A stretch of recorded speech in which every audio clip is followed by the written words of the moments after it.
Hello സുഹൃത്തുക്കളെ, ഈ video ഒന്ന് കണ്ടു നോക്കൂ. ഫോൺ ചെയ്യുന്ന അമ്മയെ സ്വന്തം മകൻ തലക്കടിച്ച് വീഴ്ത്തുന്നു. എന്നിട്ട് ആ കുഞ്ഞു പോയി ഫോൺ എടുക്കുന്നു. എന്തുകൊണ്ട് ഇങ്ങനെ സംഭവിച്ചു?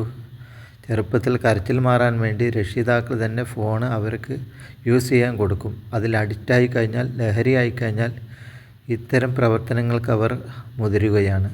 അതിൽ അഡിക്ഷൻ ആയതുകൊണ്ടാണ്. അപ്പോൾ എല്ലാ രക്ഷിതാക്കളും ഇതൊരു പാഠമായി ഉൾക്കൊണ്ട് ജാഗരൂകരായി. சோஷியல் ஐசோலேஷன் ஒரு ப்ராப்ளம் சொல்றோம். வீட்டுக்கு சொந்தக்காரங்க வந்தா பிடிக்காது, ஃப்ரெண்ட்ஸ் வந்தா 2 நிமிஷம் பேசுவான், அப்புறம் ஓடிடுவான். சமீபத்துல ஒரு பர்த்டே பார்ட்டிக்கு போயிருந்தப்போ அங்க வந்து எல்லாமே இருக்குமா, கலர் கலரா பலூன் இருக்கு, கேக் இருக்கு, அப்புறம் இந்த டாட்டூ பெயிண்டிங் எல்லாம் இருக்கு, என்னென்னவோ இருக்கு. ஒரு பர்த்டே பார்ட்டியில ஒரு குழந்தைக்கு என்ன தேவையோ அது எல்லாமே இருக்கு.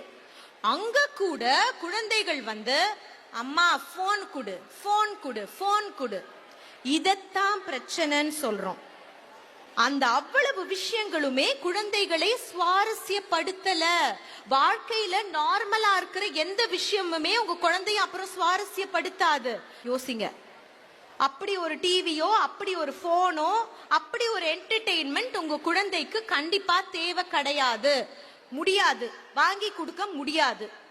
தைரியமா உங்க குழந்தைகிட்ட சொல்லி கொடுத்து வளங்க.